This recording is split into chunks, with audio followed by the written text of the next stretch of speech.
નમસ્કાર દર્શક મિત્રો, હિંમતનગર ખબર ન્યૂઝ સાથે હું છું આપની સાથે પાયલ બામણિયા। તો જોઈએ આજના મહત્વના સમાચારમાં।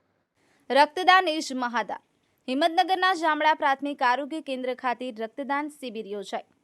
સાબરકાંઠા જિલ્લામાં હિંમતનગરના જામડા પ્રાથમિક આરોગ્ય કેન્દ્ર ખાતે મુખ્ય જિલ્લા આરોગ્ય અધિકારી શ્રી ડોક્ટર રાજ સુતરિયા અને તાલુકા હેલ્થ અધિકારી શ્રી ડોક્ટર રાજેશ પટેલના માર્ગદર્શન હેઠળ તેમજ GMERS હિંમતનગરના સહયોગથી રક્તદાન શિબિર યોજાઈ હતી। આ રક્તદાન શિબિરમાં 52 બોટલ રક્ત એકત્રિત કરવામાં આવ્યું હતું।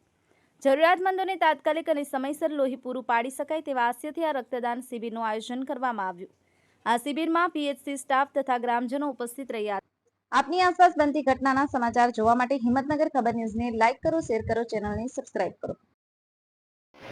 હું પટેલ અલ્પેશ કુમાર બાબુભાઈ ગામ જામરાનો વતની છું અને મેં 5 થી 6 વાર બ્લડ આપ્યું અને મને કશું કંઈ શરીરમાં થતું નથી। બ્લડ આપવાથી આપણા શરીરની અંદર લોહીનું શુદ્ધિકરણ થાય છે અને બીજાને બ્લડ આપવાથી બીજાનું પણ જે દુઃખ હોય તે દૂર થાય છે। તેથી બ્લડ આપવું ખૂબ જરૂરી છે। કુમાર મહેશભાઈ રામી, પ્રાથમિક આરોગ્ય કેન્દ્ર જામડા।